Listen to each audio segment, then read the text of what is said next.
السلام عليكم ورحمة الله وبركاته.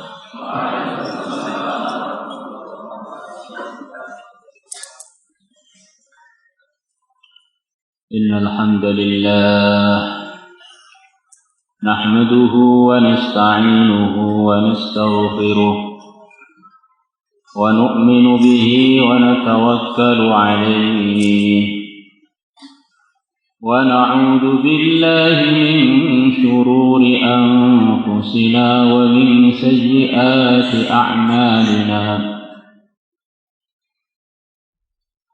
من يهده الله فلا مضل له ومن يضلله فلا هادي له أشهد أن لا إله إلا الله وحده لا شريك له لا ند له وأشهد أن سيدنا محمدا عبده ورسوله لا نبي بعده اللهم صل وسلم على سيدنا محمد وعلى آله وأزواجه وصحابه والتابعين والناصرين لدينه إلى يوم الدين أما بعد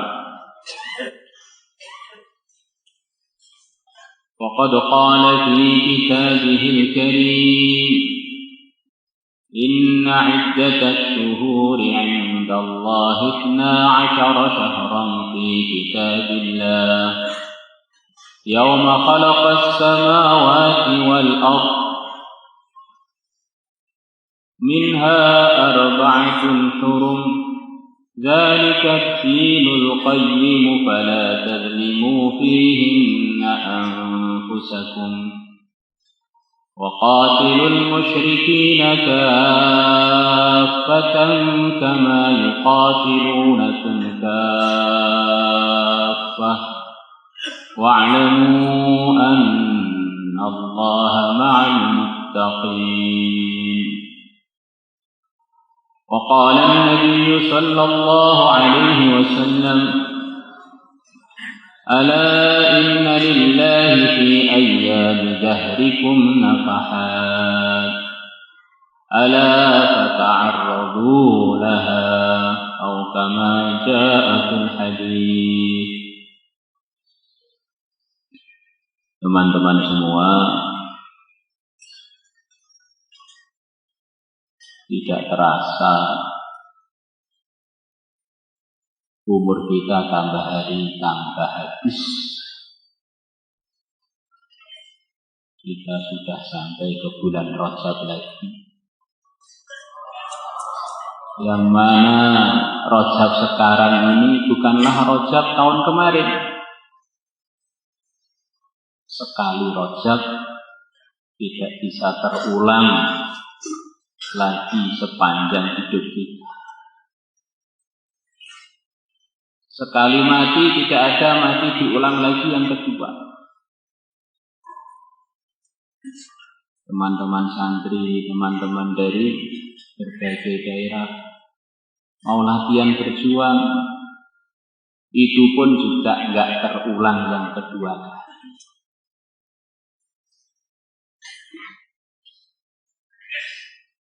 Kalau kamu sudah sampai waktu pagi, jangan kamu anggap diri kamu sore hari masih hidup. Kalau kamu di sore hari, jangan kamu anggap nanti subuh masih hidup. Itulah di antara nasihat-nasihatnya yang mulia Nabi besar Muhammad SAW dalam hadis riwayat Tirmidzi. Dulu di sana, di zamannya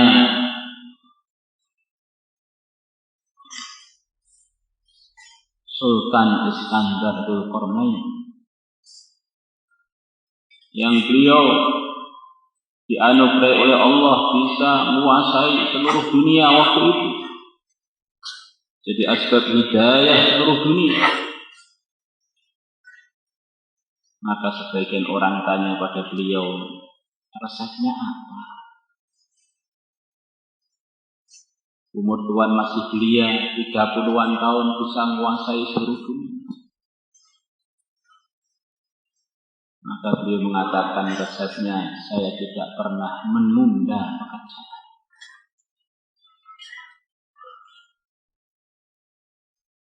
Maka begitulah para hadirin, teman-teman semua. Kita berharap hidup kita yang sebentar ini kita usaha tidak menunda kebaikan-kebaikan yang telah kita tahu. Kita kerjakan, kita jaga, kita sempurnakan, kita tingkatkan, kita perjuangkan. Karena hidup itu hanya sekali dan tidak akan terulang lagi. Insyaallah. Bulan Rajab salah satu bulan yang mulia. Siapa yang amal, maka Allah akan beri kelipatan dalam bulan-bulan ini dengan kelipatan yang tidak sama dengan bulan-bulan yang umumnya bulan. Bulan Rajab adalah salah satu bulan yang dimuliakan oleh Allah. Ashhurul Hurum, bulan-bulan mulia. Sebab bulan itu siapa yang amal, maka amalannya melebihi di waktu yang di bulan yang lain. Begitu juga orang yang maksiat di bulan itu juga dosanya melebihi di bulan-bulan yang lain. Dzulqa'dah, Dzulhijjah, Muharram, gandeng. Kemudian Rajab menyendiri dari 3 bulan yang digelari oleh para ulama Rajab al-Asab, Rajab yang dipenuhi dengan berbagai macam kebaikan anugerah dari Allah.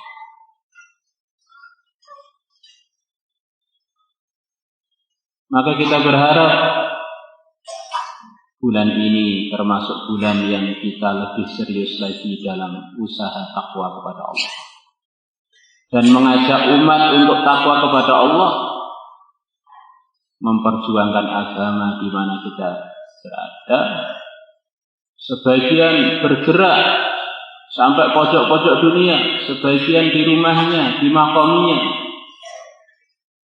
dengan lebih serius lagi melebihi bulan-bulan yang lain.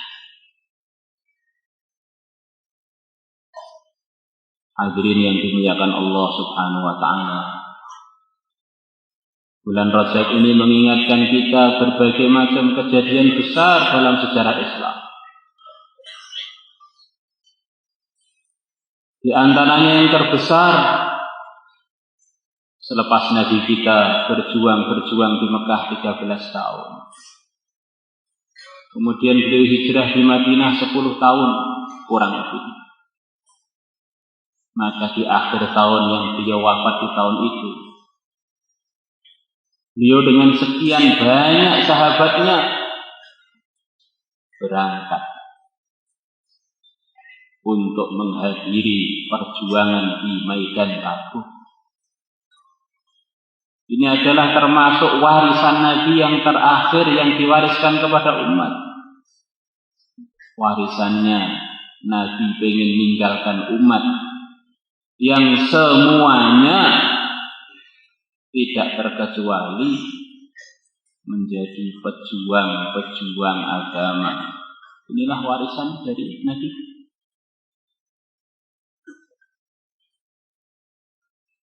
Ala adullukum ala sanami hadzal amr. Sanamu hadzal amri jihadu fi sabilillah. Maukah kalian tak tunjukkan atas puncaknya amalan Islam ini? Sanam ini aslinya adalah artinya punuknya unta. Nah, punuknya unta itu adalah bagian yang tertinggi di badannya unta. Bagian yang tertinggi dari amalan Islam adalah berjuang. Coba kita lihat kebaikan-kebaikan di pesantren kita, di majelis ini, di kampung kita, di pojok-pojok dunia. Selepas kita lihat ternyata di sana ada pejuang-pejuang yang dipilih oleh Allah untuk punya pikir menghidupkan kebaikan-kebaikan tersebut. Nusantara bisa kenal kebaikan, kenal iman, kenal amal. Ini tidaklah lepas dari pikir perjuangannya dai-dai. Yang sebelumnya, yang paling masyhur diantaranya adalah Wali Songo, Sunan Ampel, dan teman-teman.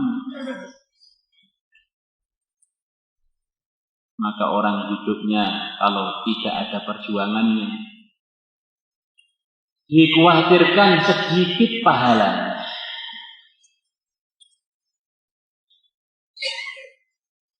Orang itu hidup itu kalau nggak berjuang, cerita kehidupannya ini ditulis satu baris saja kadang-kadang kepanjang. Pak Simin lahir gede kemudian mampus. Sudah selesai. Nggak ada cerita menghidupkan masalah, nggak ada cerita menghidupkan TPA, TPQ, nggak ada cerita menghidupkan pondok tahfidz. Ceritanya lahir gede, alangkah kurangnya bekal dia nanti kalau berangkat ke akhir. Jadi kalau orang itu jadi pejuang agama, ceritanya ditulis sampai sekarang pun belum selesai. Coba Wali Songo itu ceritanya nggak selesai diceritakan sama sekali. Di atasnya lagi Syekh Bahuddin Naqsyabandi, Syekh Mu'ainuddin Tusti, Abdul Qadir Jailani. Ceritanya sampai sekarang jadi hiasannya majlis-majlisnya orang Islam. Di atasnya lagi Al-A'immah Madzhab Arba'ah, Al-Imam Syafi'i, Imam Malik, Imam Ahmad, Imam Hanafi. Masya Allah, ceritanya nggak habis-habis sampai nanti mungkin menjelang hari kiamat. Ceritanya para pejuang. Inilah yang telah diwariskan Nabi kepada kita, bagaimana semua umatnya merasa tanggung jawab untuk ikut-ikut merawat agama. Insyaallah. Yang untung siapa kalau kita merawat agama? Yang untung kita sendiri. Agama nggak perlu kepada kita, kitalah yang perlu kepada agama, biar terjamin sebagaimana Allah telah menjamin Islam.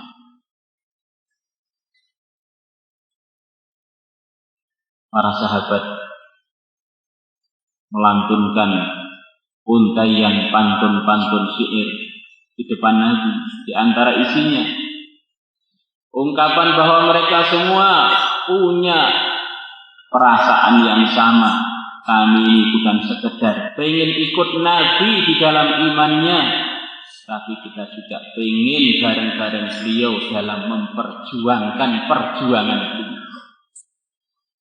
نحن الذين بايعوا محمدا على الجهاد ما بقينا أبدا.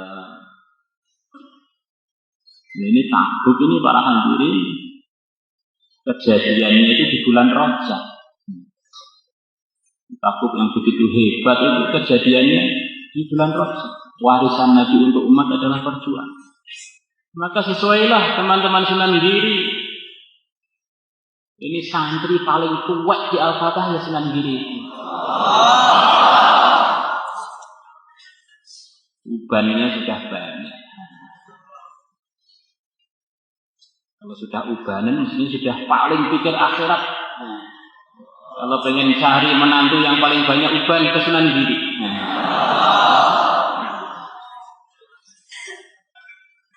Maka ada seorang istri lihat suaminya mulai berubah. Maka istri tadi balang bidang bilang pada suaminya, "Mas, sudah mulai beruban, rambutnya disemir dong, malu punya suami beruban." Maka dijawab oleh suaminya dengan jawaban yang pintar, "Kamu tuh gimana sih? Saya nunggu uban datang tuh sudah sekian lama, sekarang datang kok mau diusir, itu gimana?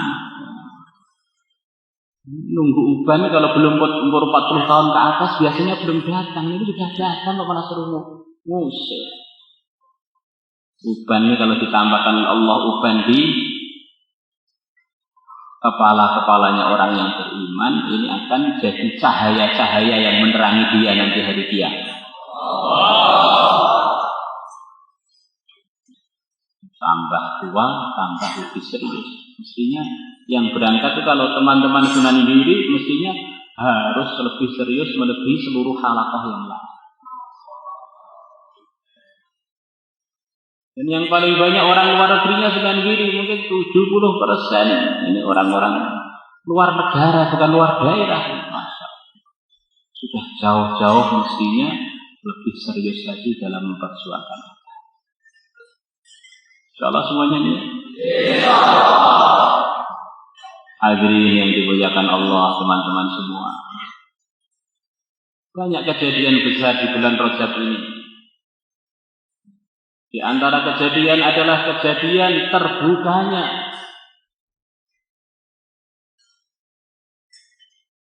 Baitul Muqaddas Palestina selepas direbut oleh orang-orang ahli batil 90 tahun atau bahkan lebih. Allah bukakan Palestina lagi untuk rombongannya Sultan Salahuddin Al-Ayyubi. Kejadiannya di bulan Rajab. Inilah yang semestinya dipikirkan oleh setiap orang yang beriman yang ingin pahalanya banyak. Tinggalan itu ya buka masjid. Tinggalan itu loh jadi asbab hidayah. Tinggalan itu loh meninggalkan masyarakat yang amal agama. Selepas Salahuddin membuka Palestina, hidup lagi suasana amal yang kuat, persatuan umat Islam yang kuat. Datanglah kepada beliau tamu yang akan datang kepada semuanya, yaitu kematian. Kita ini akan didatangi tamu kematian. Malaikat jurupati ngelirik nyawani. Kata sebagian ulama, malaikat maut itu setiap hari ngintip kita minimal 5 kali. Yang diintip nggak terasa itu malah ngontak ngantuk, ini kebangetan ini. Ngintip 5 kali, dilewati. Bahkan satu masa ditamu cabut nyawanya.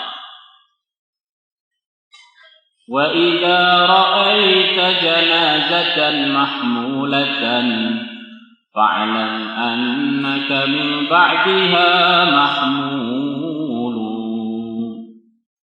Kalau engkau melihat jenazah yang dipanggul, maka yakinilah bahwa kamu selepas dia itu juga akan dipanggul ke kuburmu. Maka jangan ngontak ngantuk aja. Dan ngantuk itu sebetulnya nasihat untuk kita kalau kita ini mau mati. Kalau orang sudah sampai ke akhirat nggak ada ngantuk, hidup yang sebenarnya. Kalau hidup masih disertai ngantuk, pasti akan mati. Maka begitu kita ngantuk, langsung astagfirullah, mati.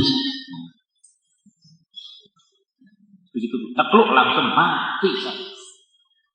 Kita ini belum perlu banyak wiridan, namanya wiridan mati. Sehari berapa kali? Minimal 20 kali. Siapa yang sehari ingat mati 20 kali, kapan-kapan wafat, dia akan dikumpulkan dengan para syuhada. Jadi wiridan mati itu bukan sekedar 1-2 kali sehari. diperintahkan oleh Nabi sebanyak-banyaknya. Akhiru dzikra hadimin. Perbanyaklah mengingati perkara yang menghancurkan seluruh kenikmatan alias kematian. Pengantin baru perasaannya dunia milik berdua. Begitu ingat mati langsung ternyata nanti berpisah juga. Di depan kita ada hidangan sate, gulai, krengsengan, nasi kebuli, ongseng, masya Allah. Nasi uduk lengkap, chapati, roti Maryam. Begitu ingat mati, makan banyak-banyak jadi kurang lezat. Mati akhirnya. Santri mau bolos, mati akhirnya nggak jadi.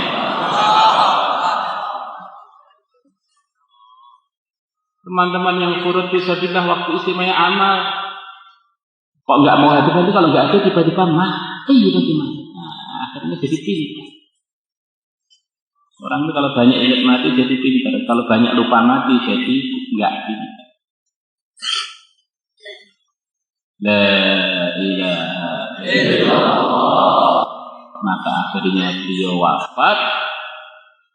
Selepas wafat Abdul Hasan Ali An-Nadwi, temannya Syekh, dan beliau ngaku sebagai muridnya Syekh. Dalam buku beliau cerita, hartanya Salahuddin itu dihitung hanya 47 dirham dan 1 dinar emas. Sangat-sangat sedikit untuk ngubur beliau saja nggak cukup. Tapi warisannya menyatukan seluruh dunia Islam. Inilah warisan yang sebenarnya para hadirin. Kaya miskin kuburannya mirip-mirip aja ukurannya. Tetapi kalau tinggalan amalannya beda-beda. Inilah tinggalan yang sebenarnya. Tinggalannya adalah jariah kebaikan. Akhirnya para qadhi musyawarah, ini pimpinan tertinggi kita nggak punya harta untuk beli kafannya aja nggak cukup, untuk ngopai yang nyangkul kuburnya aja nggak cukup. Gimana? Musyawarah. Ini dicarikan harta yang halal, ikut musyawarah itu baru cukup untuk menguburkan itu. Ini kejadiannya pembukaan Palestina ini adalah di Rajab di zamannya Salahuddin Ayyubi. Kita ingin di Rajab ini terbuka daerah-daerah, orang berbondong-bondong ke masjid dapat hidayah, berbondong-bondong semangat untuk cari bekal akhirat. Kalau semuanya niat orang. Jangan sampai kita ini hidup tambah tua, tambah lalai. Waktunya nggak jelas dipakai oleh apa, untuk apa. Kamarnya bersinar sepanjang malam bukan karena amal ibadah, tapi karena sibuk main HP. Inna lillahi wa inna ilaihi raji'un.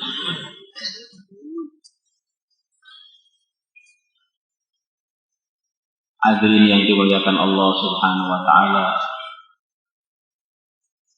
Nabi besar Muhammad SAW bersabda, "Alimu Quraisyin yamla'u tibaqal ardi ilma." Akan muncul seorang alim dari suku Quraisy yang nanti akan memenuhi dunia ini dengan ilmu.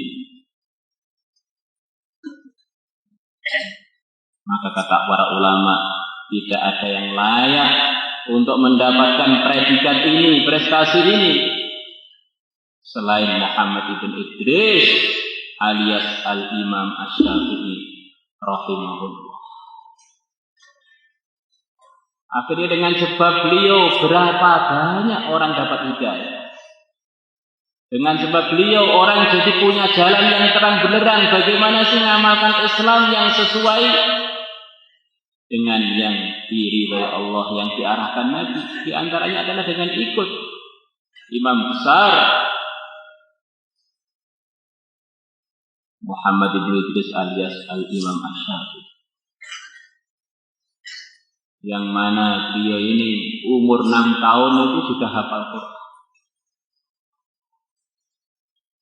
Yang mana beliau ini masih kecil, sering dipanggil di majlis-majlisnya ulama-ulama besar di Mekah sana, karena saking merdunya suara beliau. Sini anak muda, bacakan Quran untuk kami. Maka beliau bacakan Quran di majlis-majlis ulama tersebut. Maka ahlul majlis pada nangis, bahkan sebagian pingsan. Ini Imam Syafi'i kecil sudah begitu. Beliau begitu semangat di dalam mencari, mempraktekkan agama, tidaklah lepas dari dukungan ibu beliau yang mendukung beliau untuk belajar. Dilahirkan yatim. Sampai akhirnya tiba masanya beliau izin pada ibunya untuk belajar kepada orang yang teralim di zamannya, atau orang yang sangat alim di zamannya, yang digelari oleh para ulama dengan gelar Ustadzul A'immah, ustadznya para imam. Bukan sekedar imam, tapi murid-muridnya jadi imam. Ustadzul A'immah. Kalau istilahnya orang Jawa Timur, ini bukan pendekar, gurunya para pendekar.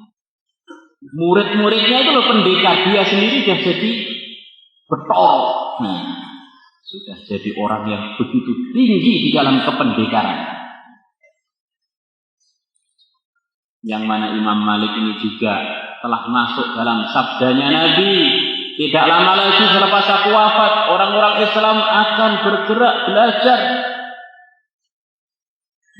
mencari ilmu agama. Maka waktu itu mereka tidak menemukan seorang yang lebih alim melebihi seorang yang alim yang ada di Madinah.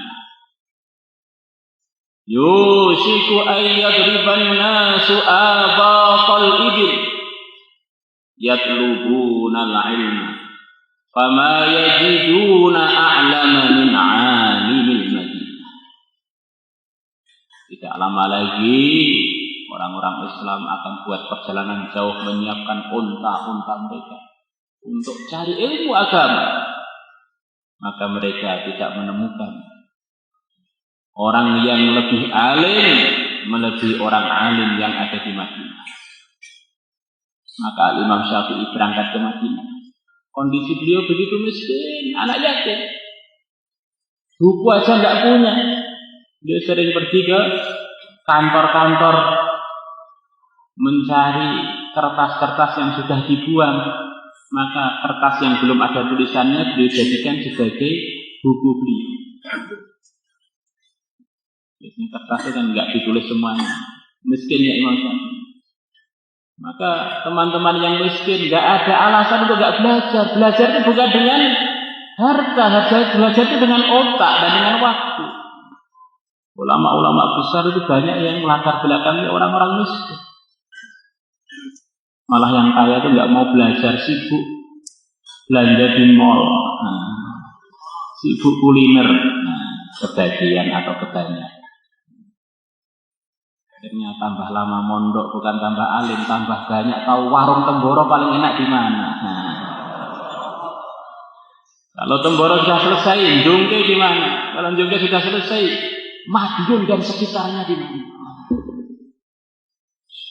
Akhirnya hafalannya diisinya toko A, toko B sampai Z tambah lagi kalau ada apa. La ilaha illallah. Sering orang itu dijadikan Allah miskin, malah sebab kemiskinan itu dia nggak bisa ngeluyur, nggak bisa macam-macam, malah jadi soleh. Miskin yang perlu disyukuri. Coba kalau teman-teman yang hadir itu naikannya jet pribadi, naikannya Lamborghini, naikannya Ferrari, naikannya Porsche, yang nggak jadi ngaji. Sibuk di showroom mobil. La ilaha illallah. Maka Imam Syafi'i dengar bahwa Imam Malik ini punya kitab. Yang kitab ini adalah kitab tersoheh selepas Al-Quran. Sebelum munculnya kitab Bukhari. Imam Syafi'i memuji kitabnya Imam Malik ini, kitab Al-Muwatta. Tidak ada di kolong langit ini kitab yang lebih sahih, melebihi selepas Quran, melebihi kitab Muwatta'nya Imam Malik. Maka beliau berangkat ke sana untuk belajar Muwatta, kitab andalannya Imam Malik. Kenapa kitab Muwatta dinamakan Muwatta? Dalam versinya Imam Suyuti kalau nggak salah, karena kitab ini telah disodorkan, disowankan oleh Imam Malik kepada sekian banyak ulama di negeri Hijaz. Wa qauhu alaih, mereka semuanya menyetujui Imam Malik atas kitab Muwatta. Kitab yang sudah disetujui, didukung oleh sekian banyak ulama di negeri Hijaz. Al-Muwatta, kitab yang telah disetujui. La ilaha illallah. Ini bayarnya memang campur ngaji yang hadir para santri dan teman-temannya para santri. La ilaha illallah. Maka Imam Syafi'i pinjam di perjalanan itu kitab Muwatta. Perjalanan dari Mekah ke Madinah, dia nggak bisa beli kitab Muwatta. Maka beliau sebelum sampai ke Madinah, kitab Muwatta yang begitu tebal telah beliau hafal di luar kepala. Di sebelum mondok itu sudah hafal kitabnya. Bukan di pondok kitabnya nggak hafal, malah warung-warung hafal. Ini Imam Syafi'i sebelum ngaji kitabnya sudah hafal. Maka beliau sampai ke majelisnya Imam Malik. Teman-temannya semua bawa kitab, dia diam, nggak bawa.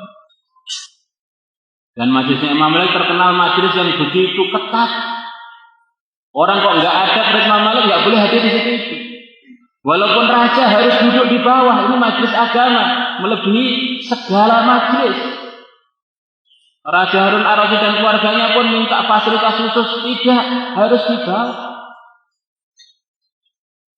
Itu Harun Ar-Rasyid, raja bukan Ar-Rasyid. Syafar harus di bawah. Masya Allah.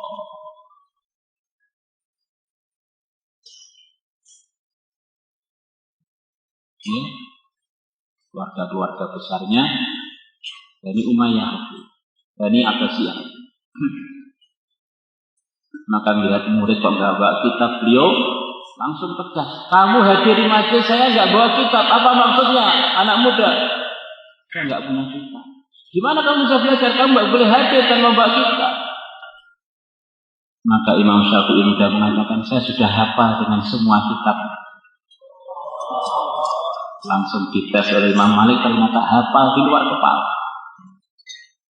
Akhirnya beliau jadi murid kesayangannya Imam Malik. Santri baru sudah hafal kitab terberatnya yang diajarkan di Madinah sana. Akhirnya beliau belajar di Imam Malik ini selama 10 tahunan. Begitu sayangnya Imam Malik, dan Imam Malik ini Masya Allah, saking hormatnya pada agama, saking hormatnya pada majelis ilmu, maka Allah gerakkan hamba-hamba Allah untuk menghormati beliau. Termasuk orang yang paling wibawa di zamannya, melebihi raja di zaman. Itulah Imam Malik. Begitu banyak hadiah datang pada beliau, maka beliau ini setiap berapa saat ganti baju baru, ganti baju baru. Dan bajunya harganya mahal-mahal.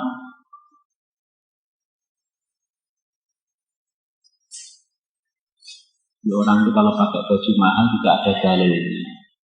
Jangan terus melihat orang pakai baju mahal suudon karena kita nggak punya suudon. Baju mahal-mahal mubadir, israf. Jangan gitu. Al-asru bara'atu zimmah. Kita ini kalau melihat orang Islam, asas memandangnya harus dengan praduga tidak bersalah. Yang tidak boleh itu bukan mahal, yang tidak boleh itu yang haram. Walaupun sandal butut, kalau hasil gosokkan ya haram. Walaupun sandalnya bagus, kalau halal ya dipakai ya halal. Jadi yang dilihat itu jangan mahal murahnya, diridhoi Allah atau tidak. Kadang-kadang orang itu nilai orang itu begitu sembrono. Ternyata karena kurang hati-hati. Maka Imam Syafi'i mengatakan, ya Imam Malik, antum kok setiap ganti. Nah bagaimana ini hadiah begitu banyak berupa baju pada saya, baju mahal-mahal. Kalau nggak pakai, nanti orang-orang yang beri hadiah itu bisa tersinggung. Nyinggung orang Islam itu nggak boleh. Kalau saya pakai terus nggak ganti-ganti ya hadiah yang lain kapan memakainya? Sekian ribu hadiah. Dan Nabi pun juga terima hadiah. Kalau Nabi terima hadiah, masa saya nggak terima hadiah? Ini namanya kengejosen kalau bahasa kita. Nggak boleh ngejosnya melebihi Rasulullah, nggak boleh. Karena ngejos itu gembos. La ilaha illallah. Rasulullah ini pernah beli baju khusus untuk nemui tamu, untuk menghormati tamu. Yang mana tamu adalah lahan untuk dakwah, lahan untuk hidayah. Beli baju dinukilkan oleh Ibnu Jauzi dalam Al-Wafa bi Ahwalil Mustafa. Bajunya itu harganya seharga 27 unta. Satu baju. Kalau unta di Indonesia ini satu unta mungkin 100-an juta. Jadi harga baju beliau satu baju 2 miliar, 2,7 miliar. Maka kita ini dengar-dengar sedikit ini penting loh. Karena kadang-kadang karena kita nggak punya, terus kalau orang lain punya itu ngamuk, nggak ngejos, nggak pikir akhirat itu menunggu. Padahal padune nggak duit. Ternyata karena nggak punya duit, akhirnya sumpah siapa-siapa di komentar. Maka akhirnya sebelum Imam Syafi'i pulang, Imam Malik saking sayangnya pada Imam Syafi'i sini, Muhammad sini. Ini saya punya kuda-kuda bagus hadiah dari orang-orang. Ambil semua, bawa pulang. Kuda itu kalau sudah bagus para hadirin, harganya itu melebihi yang mahal yang ada sekarang ini. Kadang-kadang orang lihat kuda ini paling harganya berapa? Oh nggak tahu. Dengan mobil-mobil Fortuner nggak ada apa-apanya dengan kuda. Nah, Fortuner dapat kakinya kuda aja nggak dapat. Kemarin ada perlombaan di Jakarta Asian Games itu kuda yang punyanya Raja Arab harganya 360 miliar satu kuda. Itu seperti Lamborghini baru dijejer 20.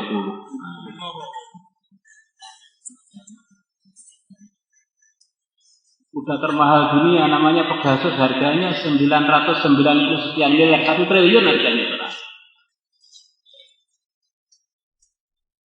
Maka oleh Al-Imam Syafi'i dibawa pulang bawa ilmu, pulang bawa harta. Masya Allah.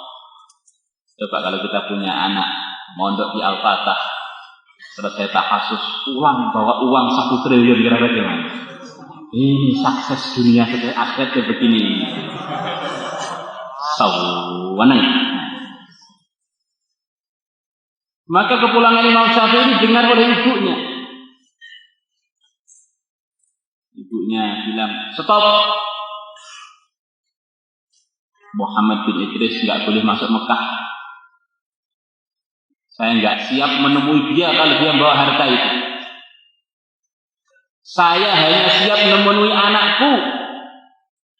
Kurang lebihnya bahasanya begitu. Kalau keadaan anakku sebagaimana keadaan waktu dia berangkat ngaji nggak bawa apa-apa, pulang harus nggak bawa apa-apa. Yang saya tunggu tuh ilmunya bukan hartanya. Gitu loh. Ibunya Imam Syafi'i memang beda. Dengan ibu-ibu kita beda.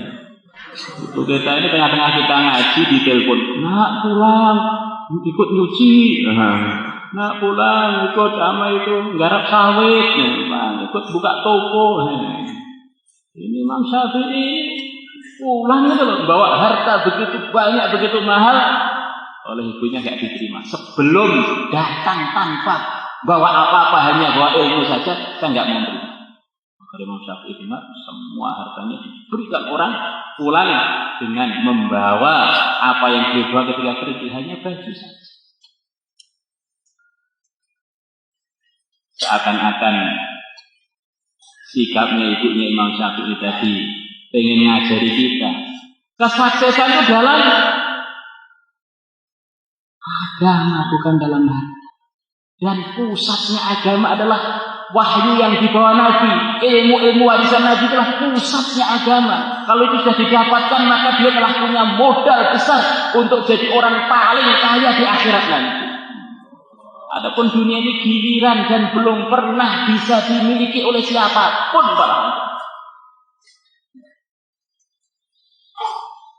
di sana, di India sana, ada seorang ulama besar namanya Syekh Nizamuddin, yang kuburnya di samping Nizamuddin, di samping markas Nizamuddin. Markas Nizamuddin dinamakan Nizamuddin karena memang itu kampungnya Syekh Nizamuddin. Syekh Nizamuddin mengatakan, as-sufi huwa alladhi radiya bil mawjud wa la yas'a li talabil mafqud. Orang sufi, orang yang bersih hatinya itu orang yang ridho dengan apa yang ada. Dan dia tidak berharap kepada perkara yang tidak ada. Tidak usaha mendapatkan perkara yang tidak ada. Karena yang sudah ada itulah bagian dia, yang tidak ada belum tentu bagian dia. Ngapain habiskan umur untuk memikirkan yang belum ada.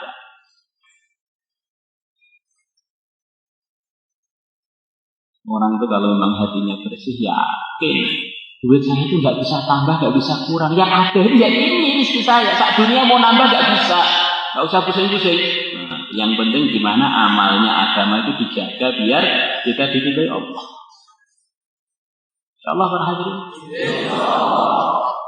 Ya, Imam Syafi'i itu yang telah berjasa didik kita, didik pesantren kita, didik umat Islam di Indonesia, di Malaysia, mendidik umat di berbagai belahan dunia. Ini wafatnya itu adalah di bulan Rajab. Rajab. Apa tinggalan Imam Syafi'i itu? Ilmu agama. Kita tahu iman, tahu Islam, tahu dakwah, tahu wirid, tahu apapun. Ini adalah dari ilmu-ilmunya Nabi yang dibawa oleh para ulama-ulama, termasuk awalnya adalah Al-Imam Syafi'i yang telah mendidik Nusantara ini. Maka pelajarannya lah yang perlu kita ambil. Itulah jariyah yang sebenarnya punya tinggalan amal-amal kebaikan di dunia ini. Punya tinggalan hidayah di dunia ini.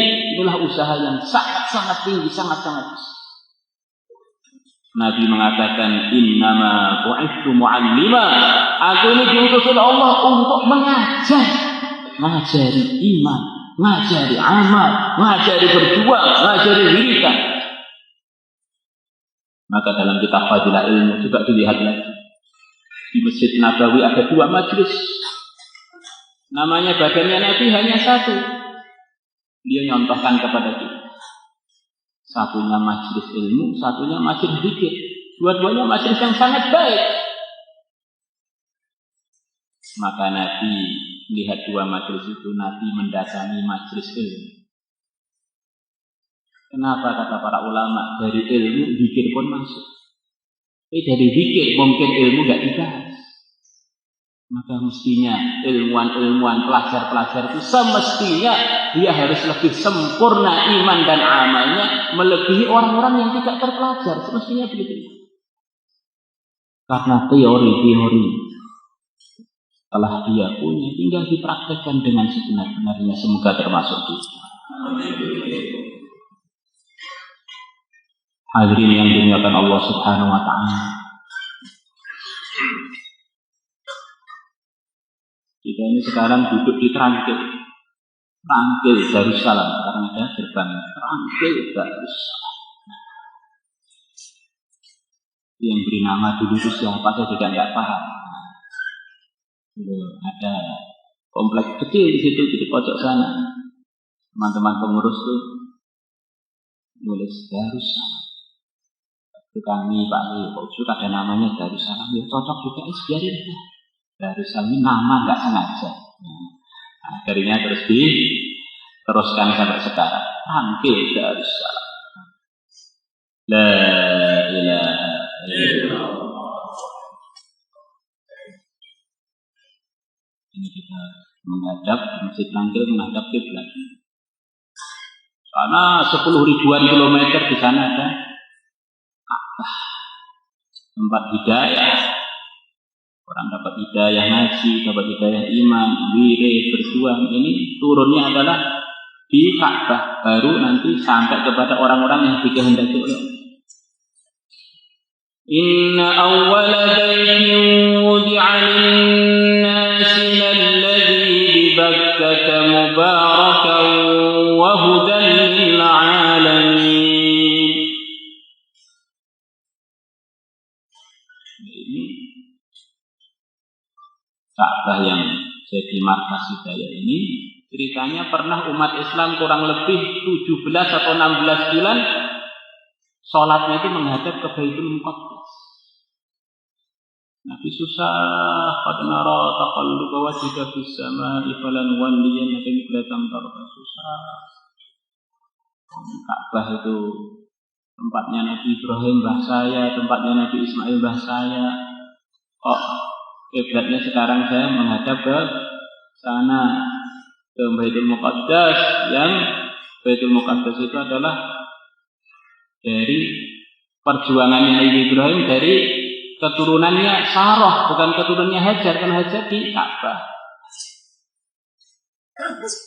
Maka Allah tahu apa yang terbaik, maka Allah perintahkan Nabi kita dengan seluruh sahabat untuk menghadap ke kiblat yang tertinggi, yang teragung sepanjang masa, tempat hidayah seluruh manusia dan jin, yaitu Ka'bah. Fawalli wajhaka syatral Masjidil Haram, arahkanlah wajahmu ketika sholat mengarah ke Masjidil Haram. Itu kejadiannya di Rajab. Kita di sana di Madinah sana ada Masjid Qiblatain, itu asalnya menghadap ke Baitul Muqaddas, tengah-tengah sholat dapat berita ini sudah ganti ke Makkah, langsung balik ke arah Ka'bah.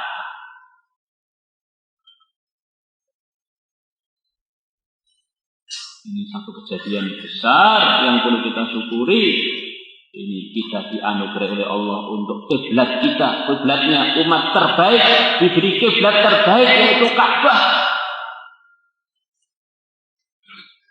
Dan Ka'bah itu adalah miliknya kakeknya seluruh manusia, yaitu miliknya Nabi Adam. Ketika turun, maghetnya Ka'bah itu turun dari surga. Mengingatkan kita, memang kita ini cucunya ahli masjid. Warisannya kakek kita itu ya masjid itu. Maka anak cucunya sekarang ngajak umat untuk pergi ke masjid, makmurkan masjid, ngajak umat untuk menghadap sebanyak mungkin ke arah kiblat markas hidayah. Itu sudah semestinya. Memang itu tempat mbah kita sendiri. Kalau cucunya Nabi Adam kok enggak nyembung dengan masjid, ini namanya cucu ekor. Kacang orang manut lanjarane jenenge kacang jendel. La ilaha illallah.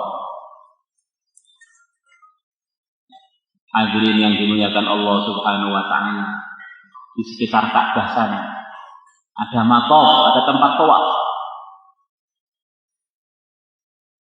Di tempat tawaf ini para hadirin ada Zam-Zam.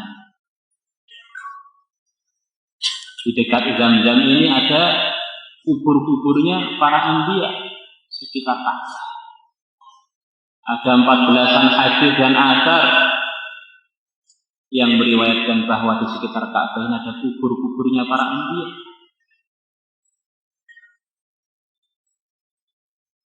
Ada 300-an kuburnya para anbiya.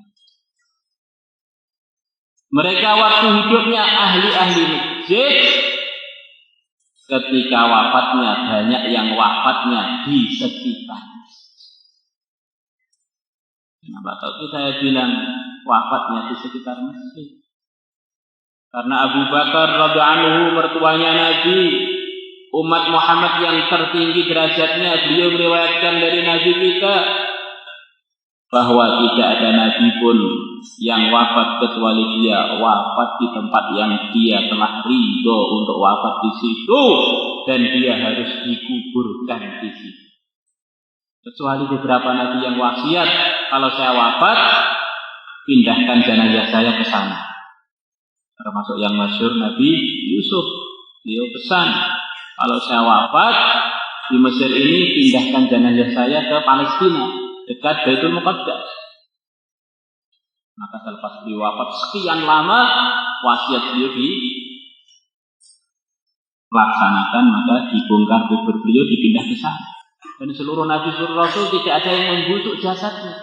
Semuanya jasadnya utuh, sebagaimana jaminan dari Allah yang disampaikan oleh yang mulia Nabi besar Muhammad. Di situ ada kuburnya Nabi Hud, di situ ada kuburnya Nabi Lot, di situ ada kuburnya Nabi Syuaib, di situ di dekat-dekat Zam-Zam ada kuburnya kakek kita yang kedua, yaitu Nabi Nuh alaihi salatu wassalam. Di dekat Zam-Zam.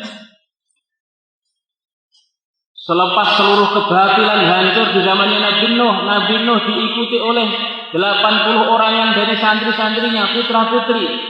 80 orang tidak ada yang punya keturunan yang hidup, yang punya keturunan yang hidup hanyalah Nabi Nuh.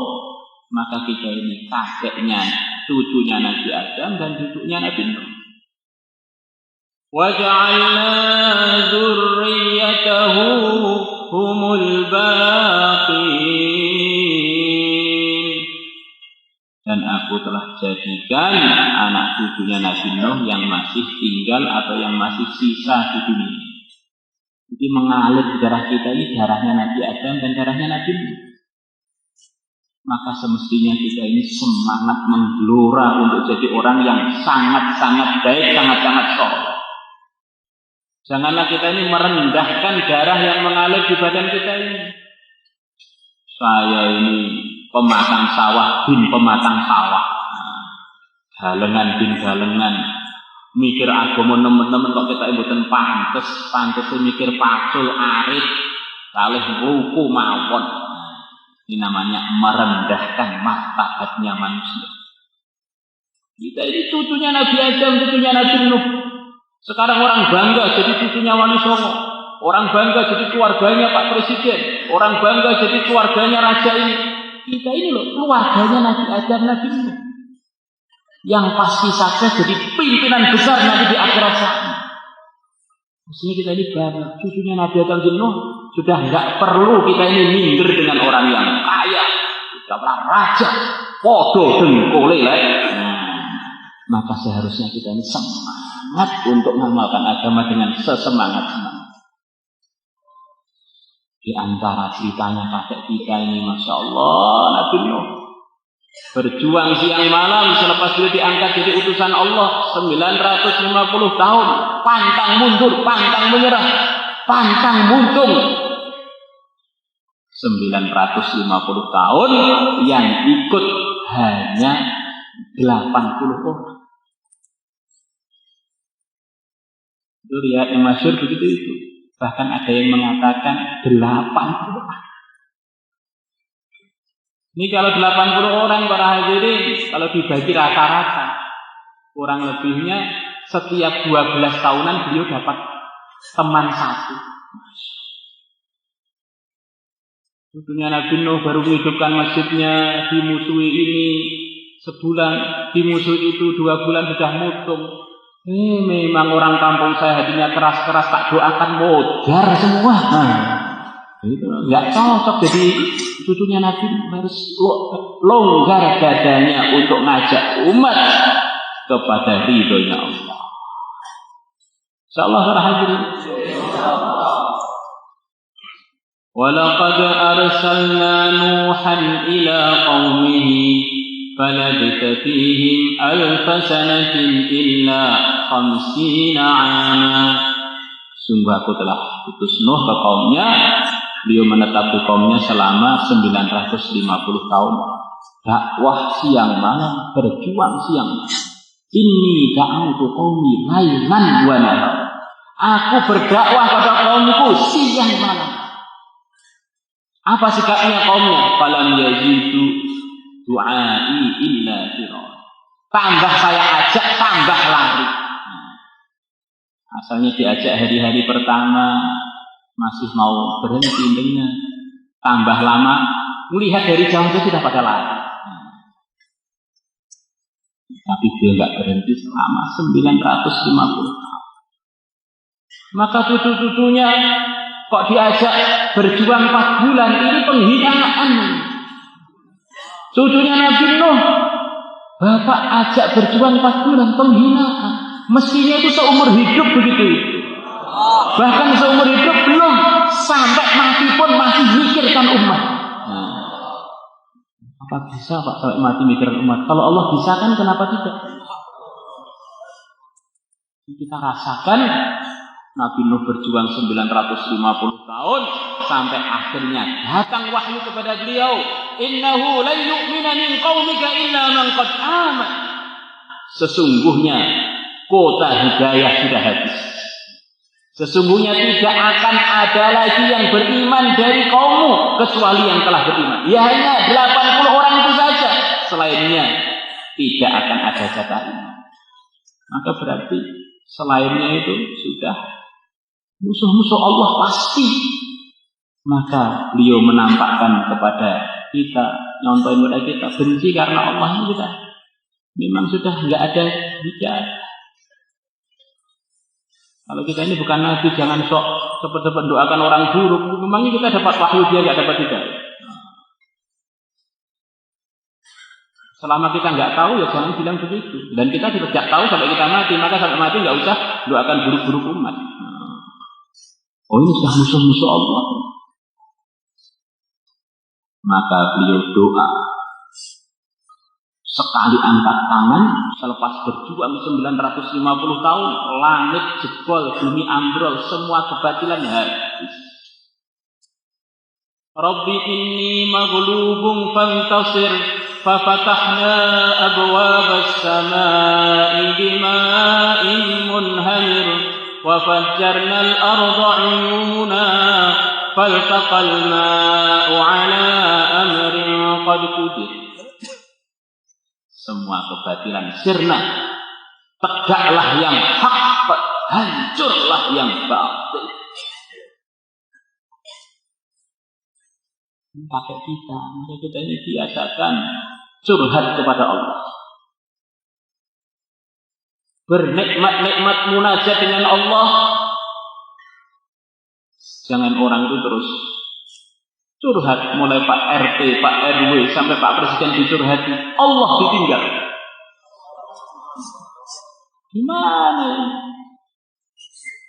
Makhluk-makhluk itu sehebat apapun ya tetap saja makhluk seperti kita. Jangan suka nuntut makhluk itu seperti kita, nggak bisa nahan ngantuk, nggak bisa nahan 1, 2, nggak bisa nahan untuk kencing ataupun untuk buang air besar. Maka kalau orang berharap kepada makhluk, itu salah alamat. Kecewa dengan makhluk salah alamat. Makhluk itu nggak bisa apa-apa tanpa Allah. Bahkan tidak ada tanpa Allah. Hati harus bersih dari berharap pada makhluk. Ini salah alamat kok. Diterus-teruskan, sudah tua, sudah jambul wanen, diteruskan nanti kalau mati kamu ditanya oleh Allah kan kaget, karena hari-hari hanya dipikir makhluk dari makhluk ke makhluk, belum pernah menikmati hubungan dengan Allah.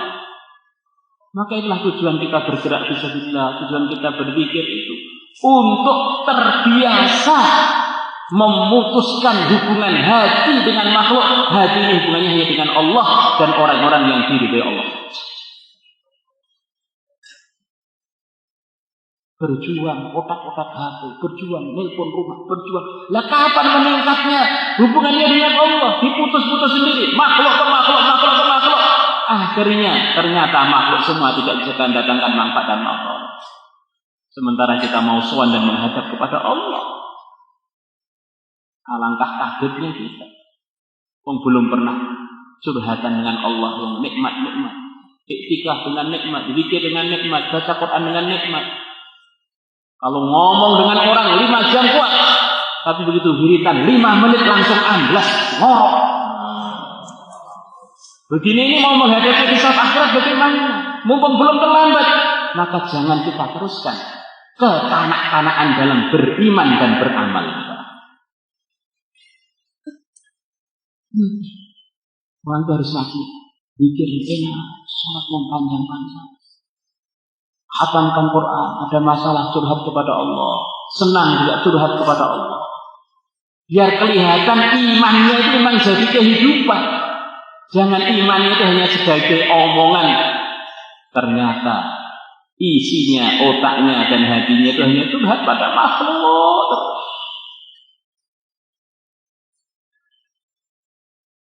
Hadirin yang dimuliakan Allah Subhanahu wa taala. Pertolongan Allah yang datang kepada Nabi Nuh.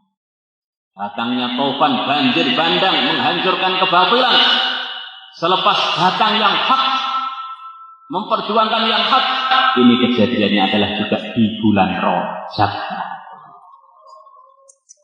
La ilaha illallah. Maka kita berharap dengan kita sungguh-sungguh berjuang, dengan berharap kita sungguh-sungguh muzakarah iman, muzakarah amal, berharap imannya meningkat, amalnya meningkat, terus kita punya pengalaman datangnya pertolongan Allah di bulan Rajab yang mulia. Insyaallah semuanya beralhamdulillah. Hadirin yang dimuliakan Allah Subhanahu wa taala, di antara wasiatnya Nabi kepada kita, kalau saya nanti wafat, ikutilah Abu Bakar dan Umar. Mengenai Abu Bakar sudah sering kita sampaikan apa yang perlu kita tiru dari kehidupan beliau di antaranya. Dan Umar juga.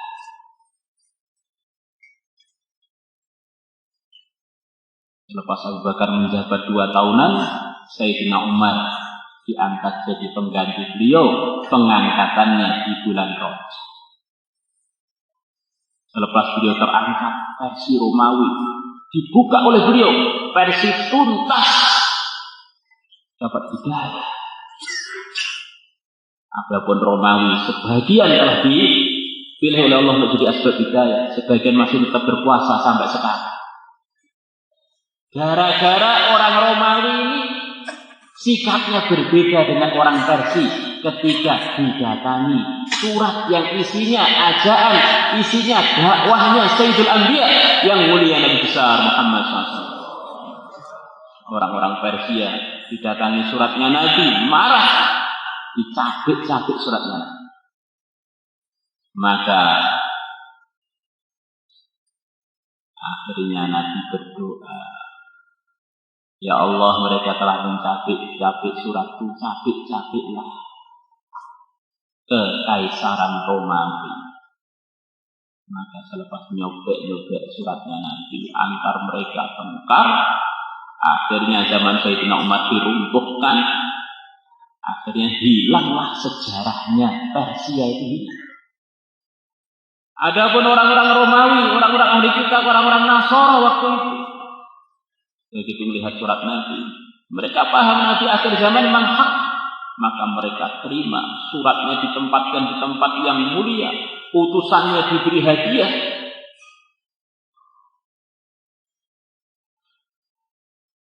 Maka Nabi mengatakan kurang lebihnya, karena mereka menghormati suratku yang aku kirim kepada mereka, Maka selama surat itu masih ada dalam diri mereka, kerajaan mereka, mereka terus akan punya kuasa sampai menjelang hari kiamat. Di orang-orang kulit putih yang punya kekuasaan itu karena kakek-kakek mereka sebagian ada yang beradab, bukan dengan Nabi langsung, dengan kertas yang di situ ada ajaan Nabi, dan yang nulis pun bukan Nabi, yang nulis salah satu sahabat Nabi, paling setempelnya saja mungkin menyentuh tangannya Nabi atau pernah disentuh. Orang non-muslim beradab dengan Sayyidul Anbiya sampai sekarang masih dapat barokahnya. Man laisa lahu adab fahuwa laler. Orang yang enggak punya adab dia ini adalah lalat. Lalat pun masih punya adab. Tidak ada lalat yang berani menghingap di badannya Nabi kita yang mulia sallallahu alaihi wasallam. Ini melebihi lalat apa itu enggak tahu, dik-dik telek apa-apa. Maka kita utamakan adab dalam perjuangan, dalam taklim, dalam zikir, dalam baca Quran. Adab itu penting. Karena adab itu hakikatnya adalah pembuktian dari seseorang bahwa dia ini menghargai perkara tersebut. Orang kalau cinta pada istri dan perasaannya istrinya itu memang satu-satunya yang terhebat, akhirnya dia dengan istrinya ngomongnya santun, megang aja nggak berani keras-keras, wahir leceh, dicarikan baju yang halus-halus, nganterkan ke pondok putri pakai sepeda motor pelan. Ini sesuatu sikap yang merupakan ungkapan ini barang mahal yang saya punya ini istri. Jadi kalau orang itu dengan istrinya ngomongnya kasar, naik sepeda motor, digiatkan, apalagi kalau waktu polisi itu digiatkan, siapa tahu jatuh cari yang lain. Ini sebetulnya ungkapan memang dia ini kurang penghargaan. Maka orang-orang yang oleh Allah dipilih untuk jadi asbab hidayah di antara sikap-sikap mereka adalah sangat-sangat menghargai apa saja yang ada kaitan dengan agama. Sebetulnya itu adalah pembuktian memang dia ini punya derajat khusus di sisi Allah. Dia itu penghargaan dia pada agamanya Allah. Syekh Abdul Wahab Sya'rani, ulama besar yang jadi asbab hidayah di zamannya. Suatu hari gelap-gelap beliau dengan santrinya. Beliau menginjak sesuatu. Apa yang saya injak ini? Maka beliau ambil, ternyata yang diinjak itu adalah tasbih. Maka langsung beliau pingsan. Wah, murid-muridnya takut, dikira sudah wafat. Begitu siuman, kenapa Tuhan pingsan? Saya barusan injak tasbih. Tasbih ini kan alat untuk mengingati Allah. Saya khawatir sebab injak tasbih Allah murka pada saya. Terus kalau dimurka Allah, saya mau lari kemana? Rehal dicoreti, buku dicoreti, golongan-golongan masjid disumpeli Quran. Begini mau jadi wali murid pun belum tentu laku. Penting pada hal itu. Jadi adab kita ini hakikatnya adalah pembuktian seberapa harganya agama dalam hati kita.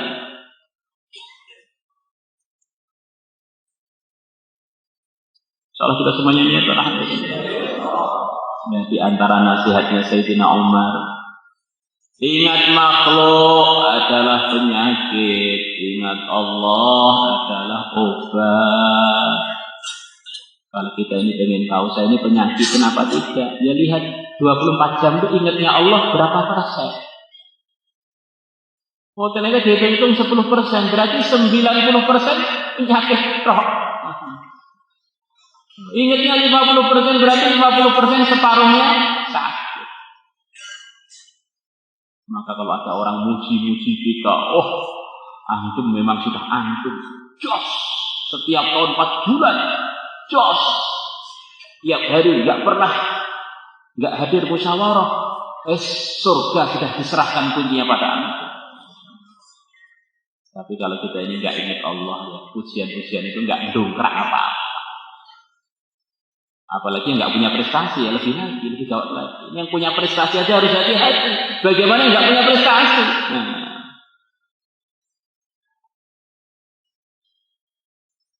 Hadirin, tempatnya iman Islam itu di ujung kuku kaki kita sampai ujung rambut kita ini. Jangan kita ini terpancing kanan kiri sampai kita lupa negara kita ya badan kita ini. Presidennya kita, rakyatnya anggota tubuh kita. Jangan sibuk mikir pilpres. Itu kamu itu sudah presiden masing-masing. Sudah ngamalkan iman dan Islam belum? Insyaallah semuanya niat berhasil. Apapun yang terjadi kalau kita diridhoi Allah, beres. La ilaha illallah.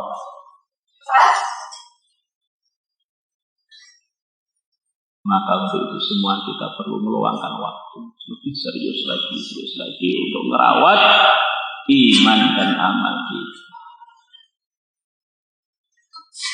Di Rajab ini ada satu kejadian besar yang telah kita ceritakan sekelumit tadi, yaitu ada sebagian hamba Allah yang dipilih oleh Allah untuk terus mikirkan perjuangan walaupun sudah wafat. Ini kejadiannya di Rajab ini juga para hadirin, yaitu Nabi Musa mikirkan umat akhir zaman, Nabi Ibrahim doakan selamat umat akhir zaman, para nabi bareng-bareng dengan Nabi kita doakan umat dia dapat hidayah ketika sholat. Orang-orang yang dipilih oleh Allah itu sampai wafatnya pun masih manfaat untuk umat. Semoga termasuk itu. Dakwah sampai mati belum ngejos. Dakwah sampai selepas mati baru ngejos. Gitu itu Pak. Itu Habib Sahibu Yasin, orang yang diceritakan dalam surat Yasin.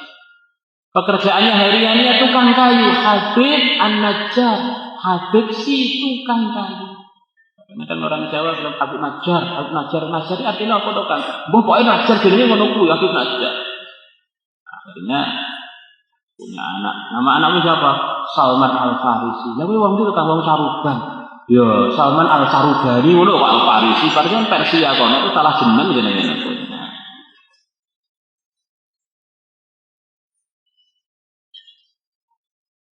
La ilaha illallah. Jenenge sapa? Imam Suyuti. Suyuti jenenge desa ning Mesir kono. Jenenge sapa? Bukhari. Ini seperti orang dinamakan Temboro, Njute, Wino, Tanjung Sepreh, Gulun.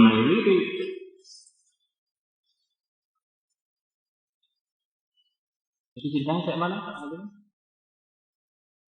Habib An-Najjar berjuang dan membela orang yang berjuang oleh kaumnya didolimi, diinjak-injak sampai isi perutnya keluar. Sampai akhirnya beliau wafat di dalam perjuangan itu. Allah ampuni dosa dia sebab wafat dalam perjuangan. Semoga termasuk kita. Di antara anugerah Allah yang akan diberikan kepada para pejuang adalah diampuni dosa. Terus Allah akan kumpulkan dia dengan orang-orang mulia, para pejuang, para nabi, para rasul di surga sana. Beliau sudah wafat, nyawanya masih mikirkan umatnya. Andai kan kaumku tahu Allah telah memaafkan aku, telah masukkan aku bersama orang-orang mulia di surga, tentu mereka akan meniru perjuanganku. Ya laita qaumi ya'lamun bima ghafara li rabbi wa ja'alani minal mukramin.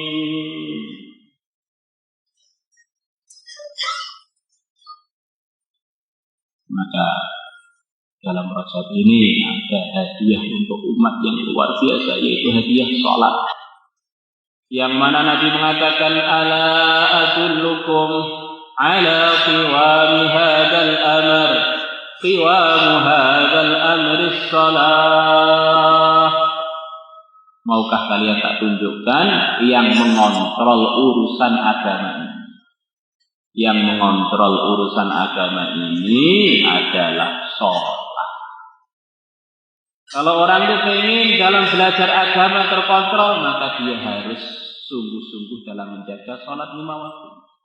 Kalau orang sedang bergerak atau makomi ingin makominya atau geraknya terkontrol, maka harus sungguh-sungguh dalam menjaga sholat 5 waktu. Orang dengan keluarganya pengen lurus semua, maka dia dan keluarganya bagaimana usaha supaya semuanya memperhatikan sholat 5 waktu.